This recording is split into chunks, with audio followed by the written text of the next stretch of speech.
Assalamualaikum warahmatullahi wabarakatuh. Alhamdulillah alladzi bi ni'matihi tatimmu shalihat. Alhamdulillah alladzi ala kulli hal. Alhamdulillah alladzi ahyana ba'da ma amatana wa ilayhi an-nushur. Asyhadu an la ilaha illallah wa asyhadu anna Muhammadan 'abduhu wa rasuluh. Allahumma shalli ala Muhammad wa ala alihi wa sahbihi ajma'in. Allahumma anfa'na bima 'allamtana wa 'allimna ma yanfa'una. Allahumma inna nas'aluka 'ilman nafi'an wa rizqan thayyiban wa 'amalan mutaqabbalan. Allahumma bika asbahna wa bika amsayna wa bika nahya wa bika namut wa ilayka an-nushur. Allahumma inna nas'aluka khayra ma fi hadha al-yawm wa khayra ma ba'dahu wa na'udzu bika min sharri ma fi hadha al-yawm wa sharri ma ba'dahu. Rabbana na'udzu bika min al-kasal wa su'il al-kibar. Rabbana na'udzu bika min 'adzabin fin nar wa 'adzabin fil qabr. Amin ya Allah ya mujib as-sa'ilin. Wa qala Nabi sallallahu alaihi wasallam, Rasulullah sallallahu alaihi wasallam bersabda, "Majtama'a qaumun fi baitin min buyutillah." Tidaklah segolongan orang kata Nabi berbentah-bentah duduk-duduk di masjid. Apa yang mereka lakukan? Yatluna kitab-Allah. Mereka duduk di masjid membaca Al-Quran. Aw yatadarrasuna, atau mengkaji Al-Quran. Kecuali orang yang duduk itu, kata Nabi, Allah janjikan 4 perkara. Yang pertama, nazalat alaihimus sakinah. Allah turunkan kepada mereka as-sakinah, ketenangan. Yang kedua, wa ghasyiyatuhur rahmah. Allah liputi rahmat dan kasih sayangnya kepada mereka. Yang ketiga, wa haffathumul malaikah. Malaikat mengelilingi seraya mendoakan mereka. Yang keempat, wa dzakarahumullahu fi man 'indah. Allah menyebut-nyebut nama mereka, dibanggakannya di sisinya, di sisi Allah Subhanahu wa taala. Mudah-mudahan mereka yang dimaksud oleh Nabi Muhammad adalah termasuk kita yang duduk di pagi subuh ini. Amin ya rabbal alamin. Jemaah rahimahullah, alhamdulillah kita puji Allah, syukur kepada Allah kita masih diberi kesehatan oleh Allah. Kita masih diberi usia, waktu, kesempatan untuk kembali menerima Allah Subhanahu wa taala. Semoga Allah selalu memanjangkan usia kita dalam ketaatan, dan jika Allah wafatkan pun kita dalam keadaan husnul khatimah. Amin ya Allah ya Rahman Rahim. Baik, kita lanjutkan kajian Asbabun Nuzul Surat Al-Baqarah 104. Ini ayatnya pendek aja. InsyaAllah kita akan mengkaji ayat ini. Saya baca dulu ya, nanti jemaah mohon diikuti.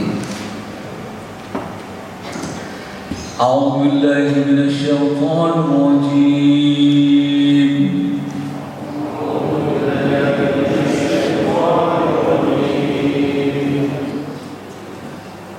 A'udzu billahi minasy syaithanir rajim.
Sekali lagi kita baca ya. Ya ayyuhalladzina amanu la taqulu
Ya ayyuhalladzina amanu. Dari sisi bacaan ini sering kita ucapkan ya ayyuhalladzina amanu. Hanya nanti bacaan dia panjangnya itu karena kita berpahaman hafasan asli qiraat kita, maka bukan 6 itu mad jaiz itu, sekitar 4 sampai 5. Karena bacaan kita bacaan hafasan asli, kecuali ulama-ulama qiraat selain kita Ibnu Katsir, Abu Amr, Nafi', Hamzah, Kasai, dia bisa membaca sampai 6 huruf. Kita ya, dan itu sensitif ya. Umpamanya ya, dan itu tergantung tempo. Cara baca itu pertama hijr, bacaan cepat. Yang kedua nanti bacaan dia mujawwad, bacaan lambat, dan ada yang tartil. Hijr itu cepat. Innal ladzina qalu rabbuna Allah thumma istaqamu tatanazzalu 'alaihimul malaikatu alla takhafu. Hijr. Biasanya Syekh Syuraim cara baca cepat. Untuk penghafal Quran itu lebih bagus doa. 1. Temponya yang sedang. Innal ladzina qalu rabbuna Allah thumma istaqamu. Agak lambat kan? 2. Yang ketiga, innal ladzina qalu. Bacaan mujawwad itu namanya mujawwad. Bismillahirrahmanirrahim. Mujawwad. Tempo. Dan nanti tempo itu panjang tergantung temponya. Jangan kita masukkan tempo di mujawwad hijr. Ya, kalau hijr ya ayyuhalladzina, kalau di mujawwad ya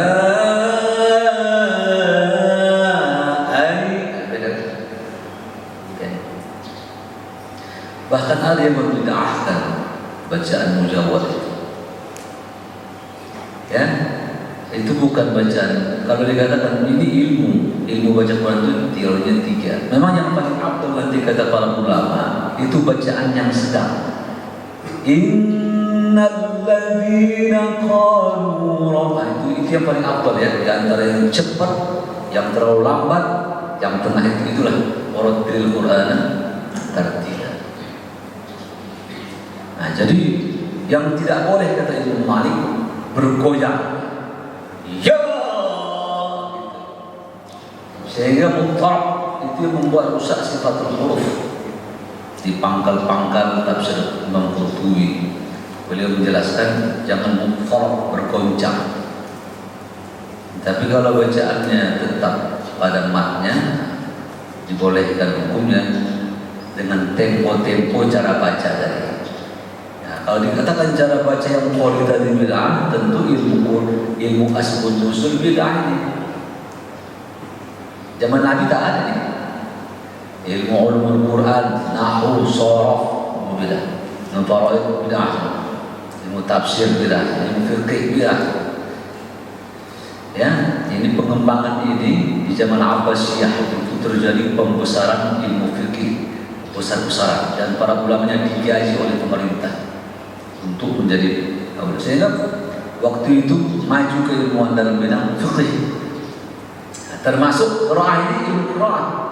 Dia punya ulama sendiri. Nah, tadi Abu Ammar, Ibnu Amir, Nafi', Hamzah. Itu cara bacanya. Cara baca dengan yang disebutkan oleh para ulama dalam pembacaan Quran. Quran seperti Iqra bismi rabbikal ladzi khalaq khalaqal insana min 'alaq Iqra wa rabbukal akram alladzi 'allama bil qalam 'allamal insana ma lam ya'lam. Cara baca ilmu Warsh. Kalau bacaan kita nggak begitu kan? Wadduha, wadduhi. Nah itu cara baca sisa daripada kita Imam Hafiz. Jadi tergantung dari kita kembali pangkal panjang pendek tergantung temponya. Baik. Ya ayyuhalladzina amanu, cukup saja. Amanu. Itu sudah jadi 4 itu. Ya ayyuhalladzina amanu la taqulu. Pas-pas saja. Jangan terlalu ada yang kepanjangan. Ya.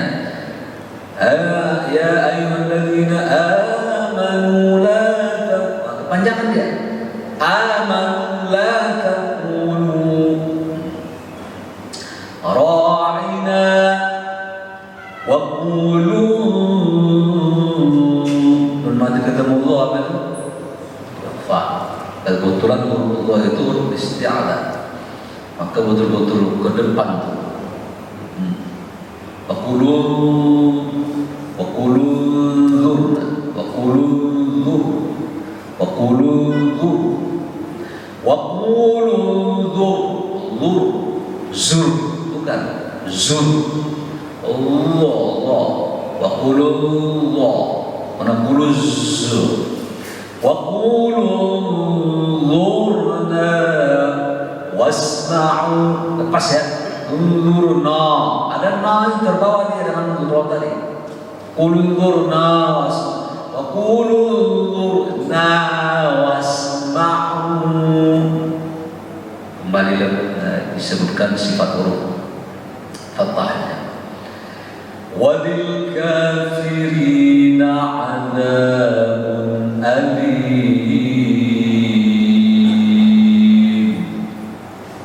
Walil, lamnya jangan bangun. Walil ka, ada nggak yang baca begitu? Sini nggak ada ya, nggak ada yang ngaku ya. Jadi walil ada atau semua bangun tuh. Ya, alhamdulillah ar-rahmaniki alhamdulillah. Ya, itu cuman huruf qalqalah dan huruf hamzah yang boleh.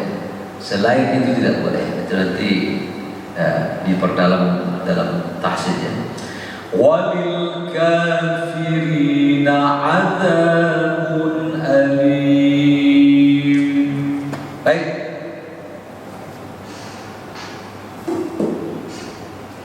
Hai orang beriman, janganlah kalian, kata Allah, mengucapkan ra'ina, akan tetapi katakan saja unzurna. Jangan katakan ra'ina, tapi ucapkan saja unzurna, perhatikan kami. Wasma'u, dan dengarkan. Walil kafirina adzabun alim, dan bagi orang-orang yang kafir azab menunggu mereka. Azab yang pedih. Alim itu alam. Alam itu sakit, artinya sakit. Alam. Jadi alim itu azab yang menyakitkan. Orang kafir diberi azab yang betul-betul membuat dia sakit betul merasakan azab itu. Sekarang kita lihat apa sebab turun ayat ini. Kata ra'ina dalam bahasa Yahudi berarti caci maki yang jelek. Ya, ra'ina tak saya artikan tadi karena kata ra'ina itu terambil dari istilah orang-orang Yahudi. Ra'ina. Nanti dalam yang lain dikatakan ini ya, orang yang sangat bodoh, bahasa kita tuh. Jadi ada jahil, ada safi itu maaf ya, bego. Saya kulus sufaha, berkata orang yang bego, kasarnya itu. Kalau jahil itu ya orang yang sebenarnya tidak tahu, tapi kalau dikatakan bahasa kasar, bego, tolol lah itu. Quran itu mempunyai istilah dia. Ya. Safi ya, ra'ina ini bisa artinya caci maki, bisa orang yang sangat bodoh, bego, tolol, botol, bodoh tolol, bahasa kasarnya begitu ya. Sehubungan dengan itu ada peristiwa sebagai berikut. Ibnu Abbas berkata, ketika kaum Yahudi mendengar sahabat-sahabat memakai perkataan itu, mereka sengaja mengumumkan agar perkataan itu biasa dipergunakan dan ditujukan kepada Rasulullah.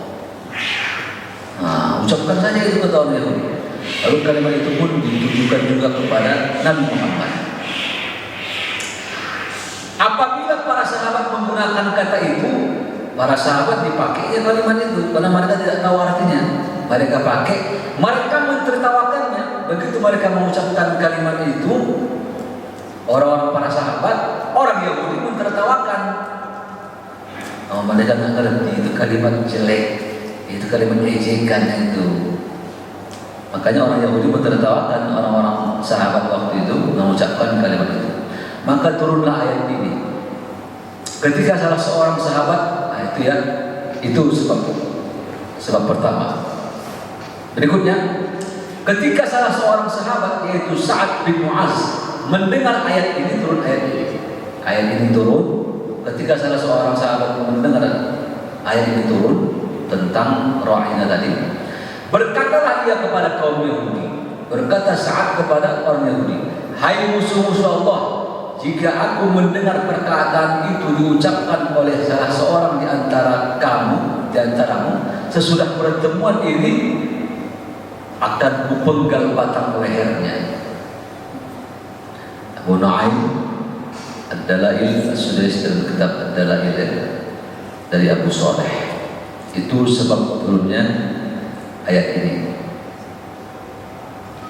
Kita lihat lagi yang kedua. Ayat ini turun ketika seseorang berkata, arini sam'aka,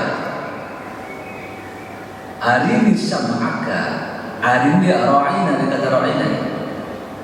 Ini banyak sebab turunnya. Yang lain, bahwa pada waktu itu ada beberapa orang Yahudi mengatakan, ari'ana sam'aka. Orang yang apa? Caci maki tadi ya. Sini, pendengaran. Yang ditiru oleh beberapa orang Islam. Akan tetapi Allah membencinya dengan menurunkan ayat ini. Allah tidak suka kalimat ra'a itu, maka Allah Subhanahu wa taala menurunkan ayat untuk melarang ucapan itu. Sebab turun lagi, ketika kaum muslim mengucapkan ra'ina sam'aka, datanglah kaum Yahudi dan mengatakan ucapan seperti itu pula. Maka turunlah ayat ini.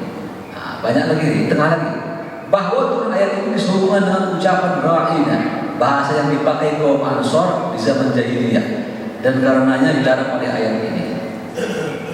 Sebab turunnya lain terakhir ya, bahwa sesungguhnya orang-orang Arab apabila bercakap-cakap dengan salah seorang temannya suka mengatakan ari'ana sam'aka, kemudian mereka dilarang menggunakan kata-kata itu dengan turunnya ayat ini. Baik, sekarang kita akan mengkaji dulu dari sebab turun ayat ini melalui kandungan ayat Al-Quran surat Al-Baqarah 104 ini. Kandungan pertama, ayat ini menjelaskan kepada kita agar kita menjaga lisan kita, terutama ya, Al-lisanu saghirul jismi azizul jurmi. Lisan itu adalah kecil bentuknya tapi besar akibatnya. Ya. Dan gara-gara lisan ini, kata Nabi, ada beberapa orang diangkat oleh Allah Subhanahu wa taala dan ada beberapa orang dibenamkan dan dimasukkan oleh Allah ke dalam neraka. Apa itu? Ucapan yang ringan, yang dianggap ucapan itu tak masalah, ringan saja dia, tapi Allah marah dengan ucapan. Kita sebagai muslim, kita lihat, kita punya indera ya, mata, pendengaran, mulut. Kalau Al-Quran berbicara tentang pendengaran selain mulut, Allah cukup mengatakan begini, inna sam'a, sesungguhnya pendengaran, wal basar, penglihatan, kullun ulaika kana anhu mas'ula. Nanti Allah akan minta pertanggungjawabannya. Cukup begitu saja dalam surat Al-Isra. Tapi ketika Allah Subhanahu wa taala menjelaskan tentang lisan, Allah mendekatkan dirinya. Coba saya ulangi ya. Ketika Allah menjelaskan tentang agar kita menjaga pendengaran, menjaga penglihatan, Allah cukup mengatakan nanti Allah minta pertanggungjawabannya. Tapi ketika Allah menjelaskan lisan, Allah tidak cukup meminta pertanggungjawabannya. Allah langsung mendekatkan dirinya kepada lisannya. Lihat di akhir-akhir surat Al-Ahzab. Ya ayyuhalladzina amanu, hai orang-orang beriman, jika kalian ingin berkata, kata Allah, qulu qawlan sadida. Ya ayyuhalladzina amanu, hai orang yang beriman, ittaqullah, bertakwa kepada Allah. Ya. Wa qulu qawlan sadida, dan jika kalian ingin bicara, kata Allah, ucapkan yang baik-baik. Ya. Pada lisan, pada mata, pada pendengaran tidak ada kalimat takwa, agar bertakwa kepada pendengaran, kepada penglihatan. Tapi ketika lisan, Allah mendekatkan kalimat takwa itu kepada lisan. Apa sentuhan pertama ini? Pertama, yang dipanggil orang beriman, karena orang beriman yang mau mengendalikan lisannya. Makanya kata Abu Darda, seseorang ya, jika dia ingat mati, dia akan mempersedikitkan ucapannya dan dia akan menyedikitkan candaannya, kata Abu Darda. Kata Abu Darda, orang kalau betul-betul ingat mati dia akan menyedikitkan omongannya. Satu. Yang kedua, menyedikitkan candaannya. Apa sebabnya? Karena omongan candaan itu menggerogoti amal solehnya. Ya, nanti kan kita gimana menggerogotinya. Nah, ya, baik, itu pertama. Yang kedua, ittaqullah. Pertama, pendekatan ini dipanggil orang beriman, khusus orang beriman itu yang mau patuh dan dengar dan mau mengendalikan lisannya, beriman saja. Yang kedua, ittaqullah, orang beriman itu yang bertakwa kepada Allah. Baru wa qulu qawlan sadida. Yuslih lakum a'malakum, layu ayatnya dia. Ini lagi rame nih, orang Padang lagi marah ya. Ambo marah sama ketua DPR tuh. Apa segitu dia? Dia bilang tak Pancasila itu orang Padang, gara-gara tak mau nang partai ini. Marah orang Padang nih. Ada mencalonkan 2 orang ini. Salah satu partai yang merah itu masuk. Akhirnya apa terjadi? Udah mereka menarik diri 2 calon ini. Dia cuma menerima 2 partai saja. Nah, saya ingat itu adalah Partai Demokrat dan PAN. Nah, gitu. Yang ini ada yang partai itu mencalonkan, mereka tolak karena eksesnya bahaya kan. Apa kesalahannya? Lisan tadi. Maka rame-rame kan hampir seorang pejuang di Indonesia ini, Pak. Kebanyakan dari Padang, hampir Muhammad Yamin, Bung Hatta, Buya Hamka, Kiai Haji Agus Salim, 5 bahasa dia tahu, Sultan Ali Syahbana, Tuanku Imam Bonjol, tak tersebut siapa lagi, bahkan pernah tempat itu menjadi apa itu presiden di situ kan. Coba kita gara-gara itu lisan itu semua ditarik semua, dukungan ditarik semua. Apa sebab tadi? Makanya agama ini menyuruh kita lisan itu perhatikan. Makanya setiap kali kata Nabi itu kafirul lisan. Semua anggota tubuh ini kata Nabi memberi peringatan kepada lisan. Ya lisan, ittaqillaha fina. Bertakwalah engkau kepada Allah terhadap kami. Fa inna nabi, sesungguhnya kami ini kata lisan tergantung engkau. Ya, kata anggota tubuh ini. Sesungguhnya kami ini tergantung engkau lisan. Ini istaqamta istaqamna wa ini awajasta awajasna. Jika engkau lurus, kami lurus. Jika engkau bengkok, kami bengkok. Begini ya, ada ngomong orang, begitu dia ngomongnya menyinggung, marah, digampar sama dia, sama orang. Kamu hina saya juga. Apa sih salahnya pipi yang ngomongkan lisan? Ada orang marah, terus dia tentang kaki, memar kaki. Apa salahnya kaki yang ngomongkan lisan? Ya. Orang kita omongin orang, lalu disinggung, dia pukul barang kita, kebuknya kita. Apa sih salahnya badan yang ngomongkan lisan? Tuh, bengkok dia. Tapi kalau dia baik, baik juga itu. Puji-puji, aduh. Orang pun senang kan? Ya, betul kan? Orang kita ngomong baik, oh keluar awalnya pisangnya itu. Ngomong baik lagi susunya keluar, ngomong baik lagi ayamnya keluar, ngomong baik lagi kunci mobil keluar, kuncinya aja, mobil jaga, ya. Coba bagaimana lisan? Dan tak perlu seseorang itu ungkapan Nabi, seseorang itu bisa dia pengaruhi orang lain, bukan dengan uangnya, hartanya, dengan ucapannya. Makanya agama ini banyak memberikan hal-hal yang bersifat lisan ini, Pak. Apa itu? Untuk beramal soleh atau untuk berbuat amal kejahatan. Ini lisan ini, Pak. Tidak ada. Jadi saya akan sebutkan ada beberapa amalan untuk orang tua-tua ini. Yang pertama itu zikir kepada Allah. Ya, zikir kepada Allah ini. Makanya seorang itu dia akan mati tergantung apa yang dia biasa. Kalimatani, ada dua kalimat. Khafifatani fil lisani, thaqilatani fil mizani, habibatani 'inda ar-rahmani. Ada dua kalimat yang diucapkan, gampang disebutkan. Jika engkau baca dua kalimat ini kata Nabi, Allah sayang kepada dan akan memberatkan timbangan di akhirat nanti, timbangan kebajikan. Apa dua kalimat itu? Ada yang tahu? Subhanallah wa bihamdihi, subhanallahil azim. Hadis sahih Bukhari Muslim. Kata Nabi, barang siapa membaca 100 kalimat ini, Allah hapuskan dosa dia sebanyak buih di lautan. Berapa banyak buih di lautan? Kan banyak kan luas lautan. Hapus. Tapi ya, dosa kecil kan ya. Apa kalimat itu? 100 kali sehari disuruh Nabi. Hadis Imam Bukhari. Subhanallah wa bihamdihi, selesai. Ringan kan? Subhanallah wa bihamdihi. Subhanallah wa bihamdihi.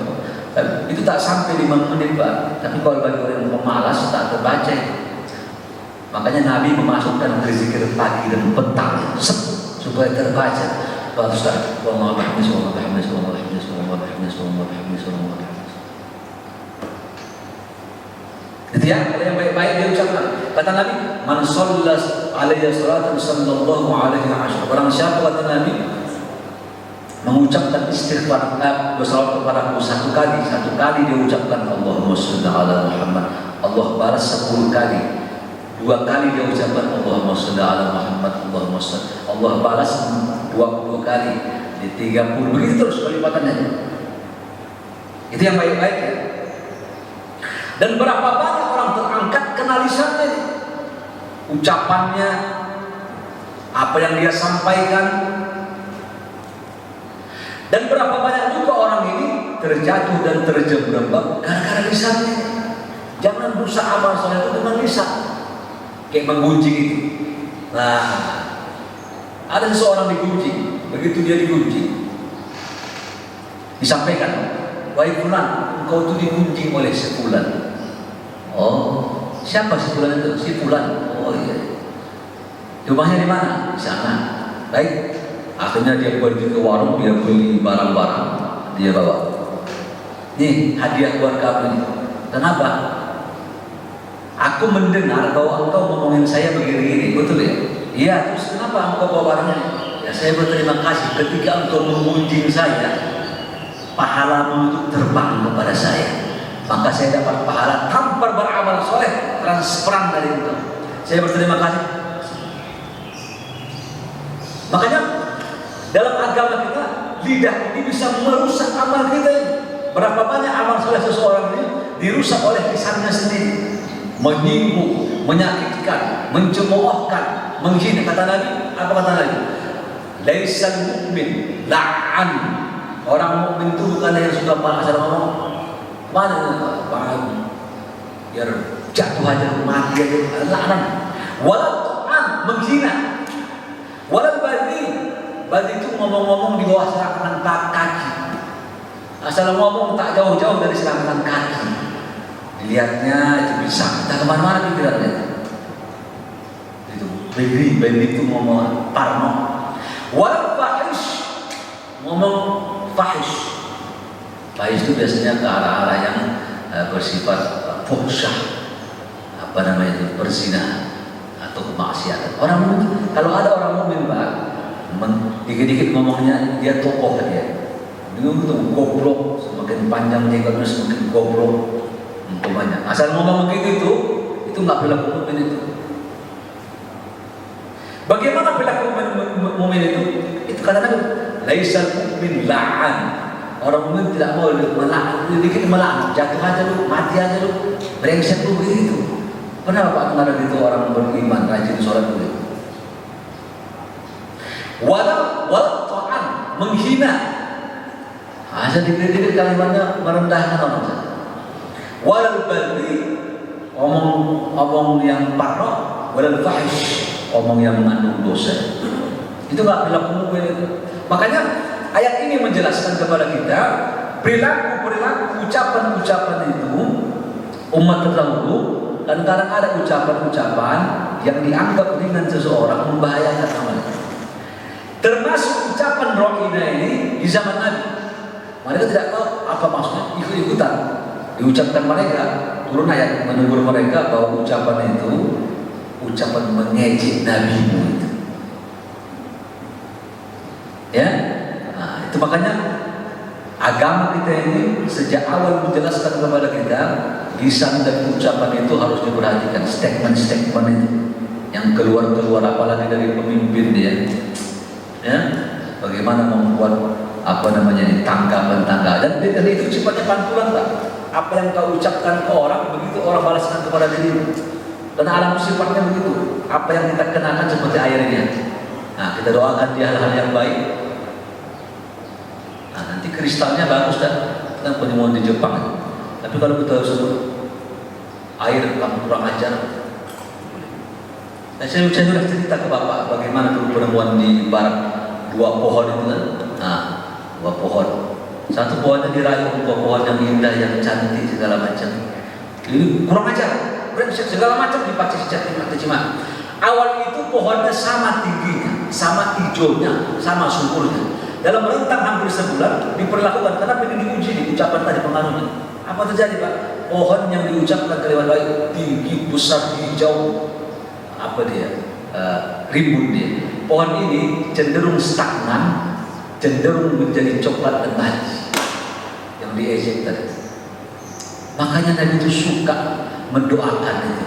Ada anak kecil, beliau suka membaca doa kepada Hasan Hussein. Jadi jangan anggap doa tak manfaat. Apa kata dia? Kata Nabi, u'idukuma bi kalimatillahi tammah wa min kulli syaitanin wahamah wa min kulli ainin lamah. Ya, itulah pentingnya. Makanya Nabi itu banyak kenapa? Zikir, dikit-dikit doa, dekat-dekat zikir, kamar mandi zikir, kalau kamar mandi zikir, mau makan zikir, mau tidur zikir, zikir semua nih. Kenapa? Satu tujuannya kata para ulama supaya manusia ini selalu ingat sama Tuhan. Dengan dua dia berzikir, kan dia connect, nyambung ingat Tuhan. Yang kedua, alam ini menjawab dia. Alam ini menjawab dan merespon. Itu dulu ada istilah kampret sama cebong itu. Tapi saya teringat dua kalimat dari Imam Baihaqi dari Ibnu Umar itu. Kenapa pula lah kalimat ini persis seperti ejekan kita di negeri ini? Apa itu? Kata Ibnu Umar, la taqtul difda, jangan bunuh kodok. Cebong itu. Ya, fa inna naqiquha tasbih. Karena kalau kodok itu sedang berkoang itu berapa itu? Menggonggong, ngaji. Ngomong gitu ya, berkoang. Berkoangnya di layangan koang. Ketika dia berusaha, sesungguhnya itu kata beliau, dia sedang bertasbih kepada Allah. Tasbih. Makanya nanti ada hadis Nabi, wala taqtul difda, jangan bunuh kodok. Sedang bertasbih. Wala taqtul khafash, jangan kalian membunuh kelelawar. Apa itu kelelawar? Kampret. Lama kharaba Baitul Maqdis, karena ketika Baitul Maqdis ada yang ingin meruntuhkan, kampret ini, Batman ini bicara dia. Apa kata dia? Ya Allah, beri kemampuanku mendatangkan air laut. Aku ingin tenggelamkan orang-orang yang ingin meruntuhkan rumahku. Ini hewan terpelihara. Ya, itu respon. Alam ini berespon ya Pak. Makanya saya sudah pernah sampaikan, Rasulullah itu suka memberi nama kepada benda-benda matinya. Karena seluruh benda di alam ini kata para ilmuwan hidup, tapi tak secara biologi, secara fisika. Waduh, secara fisika. Makanya beliau membuat nama kucing mais, punya onta koswang, punya kuda Zair, punya keledai Duldul, punya pedang Zulfikar, punya teko Sadr. Dia namain semua itu. Benda-benda mati, dia berinteraksi sama benda, dia kasih nama. Maka boleh kita buat nama kepada hewan kita, boleh. Tapi jangan nama orang. Punya kucing dia gede, Angora, namanya Agus. Lewat Pak Agus, ngajar ada Pak Agus. Jangan nama orang Pak. Budi, ada nih. Ya, kalau anjing nggak boleh pelihara ya. Rontok pala gitu. Kita main-main Pak. Bapak mempunyai pedang saja. Zulfikar ganti sama merah jadi apa? Zulfikar. Zulfikar pedang itu dihadiahkan kepada Ali. Nabi namain. Ini namain. Tapi punya kotak kecil begini nanti. Di situ siwaknya, di situ cincinnya, di situ ada minyak wanginya, rapi. Rasul. Dia namain, boleh kita namain. Beliau menemukan seorang anak namanya Umair. Dia kasih burungnya namanya Nughair. Satu ketika Nabi berkata, "Ya Umair, ma fa'ala Nughair?" Umair, burungmu sedang ngapain? Ini Rasul sedang bermain. Dia main. Jadi kalau ada kata orang apa artinya agama ini? Kata Nabi, ahsinu asma abna'akum, perbaiki nama anakmu, kata Nabi. Nanti di akhirat dia dipanggil bersama namamu dan bapaknya. Makanya mertua masih masukkan nama boleh, istri masih masukkan nama boleh, abang boleh. Tapi ketentuan di suami itu, di ayah, karena nanti nama dia dipanggil. Masa tong sampah penggi anak itu bapak yang punya tanah. Makanya saya punya anak itu, saya kasih nama saya. Namanya Umair Zulkarnain, Ammar Zulkarnain, perempuan Rufaidah Zulkarnain. Bukan egois, tidak, karena saya dipanggil Tuhan nanti kepada masyarakat. Nah, tak begitu pun tak apa-apa. Yang penting perbaiki nama-nama anak kita itu ya. Namanya ganti, ada Sule, Susuleho, apa ya, Imusan gitu. Tapi namanya jadi tren pula, jadi begini dia. Ini semakin aneh-aneh, semakin itu orang-orang Arab itu tak suka orang itu memanggil nama dipendek. Kalau nama dia Salam Abdus, namanya Abdus Salam, hamba yang damai. Abdus Salam. Kalau kita kan tidak lam. Kadang-kadang alam aja penyakit. Dulu main bola saya tanya Ustaz Adi Hidayat itu. Dulu ketika main bola teman-teman, orang Arab cuma manggil oper ya Ahmad, ya Ahmad, ya Muhammad. Kita enggak mat, lam. Ujungnya aja bukan singkat. Indonesia itu begitu singkat. Ya kan? Betul kan? Nah, Ustaz Abdul Somad UAS. Somad. Teman saya Ustaz Salim, Ustaz Fahmi Salam UVS, Ustaz Fahmi Salim.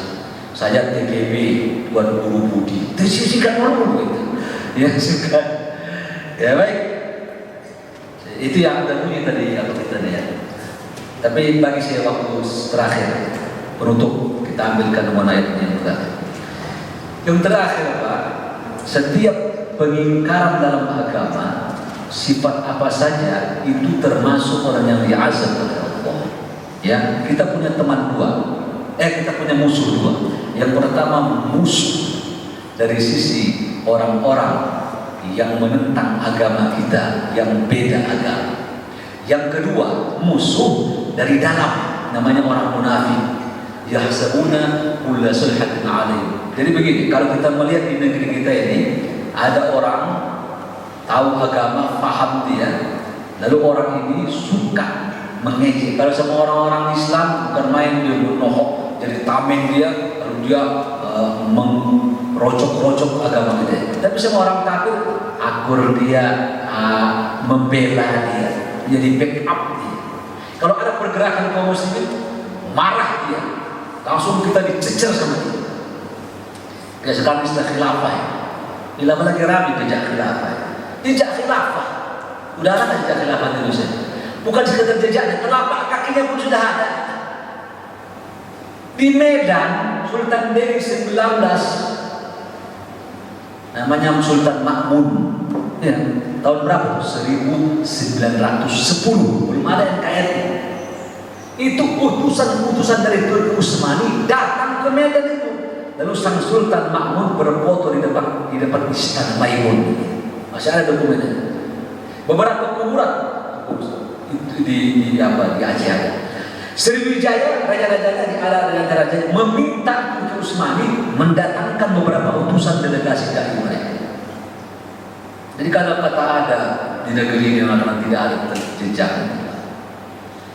Dan dianggap itu sebuah, jadi dibuat ini anti NKRI itu. Nah benar, itu cara mereka ingin menolak supaya menghancurkan ajaran ini.